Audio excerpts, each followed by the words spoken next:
வணக்கம் அன்பு நெஞ்சங்களே, சட்டத்தால் யுத்தம் செய் சேனலுக்கு தங்களை அன்புடன் வரவேற்கிறோம். புறந்தூய்மை நீரான் அமையும், அகத்தூய்மை வாய்மையாக காணப்படும் அப்படின்றது வள்ளுவருடைய வாக்கு. தனி மனிதனுடைய கிளென்லினஸ் ரொம்ப முக்கியமானது. நம்ம க்ளீனாக இருந்தோன்னா மட்டும்தான் நம்ம ஹைஜீனிக்காக வாழ முடியும். எந்த நோய் நொடியும் இல்லாமல் நம்மளால் ஆரோக்கியமான ஒரு வாழ்க்கையை எதிர்கொண்டு வாழ முடியும். அப்படி இருக்கிற பட்சத்தில் நாம் என்ன செய்யணும்? கண்டிப்பாக நம்ம கிளென்லினஸாக இருக்கணும், ஹெல்த் கான்ஷியஸாகவும் இருக்கணும். முன்னாடியெல்லாம் பார்த்திங்கன்னா நம்ம வீடுகள்லேயும் சரி, நம்ம பார்க்குற சில இடங்கள்லேயும் சரி, அதாவது பஸ்ஸில், ட்ரெயினில், இங்கெல்லாம் பார்த்திங்கன்னா சிலர் புக்ஸ் எடுத்துகிட்டு வருவாங்க, இல்லை நியூஸ் பேப்பர்ஸ் எடுத்துகிட்டு வருவாங்க. இதை விட முக்கியமான ஒரு விஷயம் என்னென்னு கேட்டிங்கன்னா, நிறைய பேர் டாய்லெட் போகும்போது நியூஸ் பேப்பரையோ புக்கையோ எடுத்துகிட்டு போயிட்டு படிக்கிற பழக்கம் வச்சுருக்காங்க. ஓகே, இந்த மாதிரி அவங்க எடுத்துகிட்டு போயிட்டு உட்காந்து படிக்க ஆரம்பிக்கும் போது அவங்க அந்த இன்ட்ரெஸ்டட் என்ன பண்ணிடுவாங்கன்னா, அவங்க எதுக்காக அங்கே உட்காந்துட்டு இருக்காங்க அப்படின்றதைய மறந்து அவங்க நிறைய நேரம் அங்கே ஸ்பெண்ட் பண்ண வேண்டிய ஒரு கட்டாயத்துக்கு வந்துடுறாங்க. இது அப்போது. ஆனால் இன்றைக்கி காலகட்டத்தில் நம்ம பார்க்குற இடமெல்லாம் என்ன ஆயிடுச்சு, அந்த செல்ஃபோன் இந்த பிளேஸை ஆக்கிரமிச்சிருச்சு. இப்போ யாருமே நியூஸ் பேப்பர் பக்கம் போகிறதில்ல, புக்ஸ் பக்கம் போகிறதில்ல, ரேடியோ பக்கம் திரும்பது கிடையாது. இது எல்லாத்தையுமே ரீப்ளேஸ் பண்ண ஒரே ஒரு டிவைஸ் எதுனா செல்ஃபோன் தான். பெரும்பாலான வீடுகளில் பார்த்திங்கன்னா காலையில் நேரத்து அவசரத்தில் சண்டைகள் உருவாகிறதுக்கு மெயின் காரணமாக இருக்கிறதே இந்த செல்ஃபோன் தான்.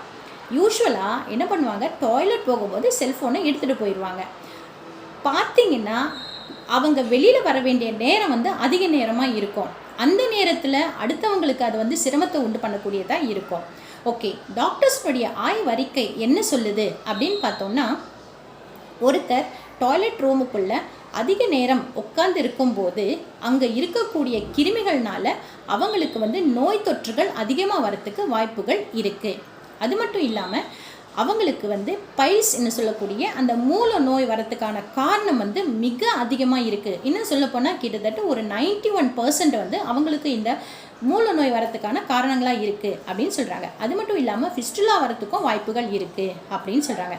இது மட்டும் தானா, இன்னும் வேறு ஏதாவது இருக்கா அப்படின்னு கேட்டோன்னா, மேக்ஸிமம் நம்ம டாய்லெட்டுக்குள்ளே ஜெர்ம்ஸ் நிறைய இருக்கும் அப்படின்றது நமக்கு எல்லாமே தெரியும். நம்ம சொல்லுவோம், நாங்கள் டெய்லி க்ளீன் பண்ணுறோம், நாங்கள் டெய்லி லிக்விட் யூஸ் பண்ணிட்டு தான் இருக்கோம், நாங்கள் வாஷ் பண்ணிட்டு தான் இருக்கோம் அப்படின்னு சொன்னாலும் அந்த பிளேஸில் அது நோய்களினுடைய, அதாவது குறிப்பாக நோய்களை உண்டாக்கக்கூடிய கிருமிகளினுடைய இருப்பிடமாக தான் இருந்துகிட்ருக்கோம். நமக்கு கண்ணுக்கு தெரியாத எத்தனையோ நுண்ணுயிரிகள் நம்மளை சுற்றி இருக்குது இல்லைங்களா? அது எல்லாமே அதிகமாக இருக்கிற இடமா இருக்கிறது பாத்ரூம் தான். சரி, இப்போ நாம் பாத்ரூம்குள்ளே செல்ஃபோனையோ எடுத்துகிட்டு போகிறோம்னு வச்சுக்கோங்க. சரி, நாம் வெளியில் வந்துடுறோம், நாம் நாம் என்ன பண்ணிக்கிறோம், சுத்தப்படுத்திக்கிறோம், குளிச்சிடுறோம், நாம் ரெடி ஆகிடுறோம். ஆனால் நம்மளுடைய செல்ஃபோனில் ஒட்டிட்டு இருக்கக்கூடிய கண்ணுக்கு தெரியாத நுண்ணுயிரிகள், பாக்டீரியாக்களை எப்படி சுத்தப்படுத்த முடியும்? இது நம்ம வாஷ் பண்ணவா முடியும், இல்லை தண்ணியில் போட்டு முக்கி எடுக்கவா முடியும்? இது நம்ம என்ன பண்ணுவோம், ஆஸ் இட் இஸ் அப்படியே நம்ம ஷர்ட் பாக்கெட்டில் போடுவோம், இல்லை பர்ஸில் போடுவோம். அடுத்து அதே மறுபடியும் வெளியில் எடுப்போம். அந்த கிருமிகள் அதில் ஒட்டி இருக்கிறது நம்ம கைகளில் இருக்கும், நம்ம ஸ்கின் மூலமாக அது உள்ளே போகும். இது நிறைய பிரச்சனைகளை உருவாக்கும். ஏன் இது தெரிஞ்சே இந்த தவறை நாம் செய்யணும்? இதை நம்மளால் ஈஸியாக தவிர்க்க முடிஞ்ச தவறு தானே அப்படின்றது நம்ம மெயினாக மைண்டில் வச்சுருக்கணும்.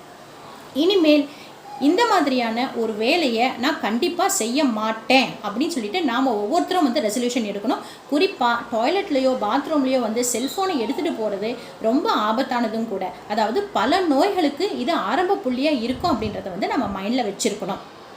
அதே மாதிரி குழந்தைகளும் என்ன பண்ணுவாங்க, சமயத்தில் பாத்ரூமில் போயிட்டு பாட்டு கேட்டுக்கிட்டே, இல்லாட்டி ரைம்ஸ் பாடிக்கிட்டே, அதை லிசன் பண்ணிக்கிட்டே நாங்கள் குளிக்கிறோம் அப்படின்னு சொல்லுவாங்க. குழந்தைங்களையும் இந்த ஹேபிட்டில் என்டர்டெயின் பண்ணாதீங்க, அவங்களையும் கண்ட்ரோல் பண்ணுங்கள். நம்ம எல்லாருமே ஒரு ஹைஜீனிக்கான லைஃப்பை லீட் பண்ணுவோம். ஒரு ஆரோக்கியமான வாழ்வு நம்மளுடைய சமுதாயத்துக்கும் நல்லது, நமக்குமே நல்லது. வருங்கால சந்ததியினராக இருக்கக்கூடிய நம்ம குழந்தைங்களுக்கு ரொம்ப ரொம்ப நல்லது. அவங்களை அறிவாளிகளாகவும் ஆரோக்கியமானவங்களாகவும் உருவாக்க வேண்டியது நம்மளுடைய கடமையாகவும் இருக்குது. இது நம்ம என்றைக்குமே மறக்கக்கூடாது. இது போன்ற சட்ட ரீதியான விழிப்புணர்வு மிக்க தகவல்களுக்கு எங்கள் சட்டத்தால் யுத்தம் செய் சேனலுடன் இணைந்திருங்கள். நன்றி, வணக்கம்.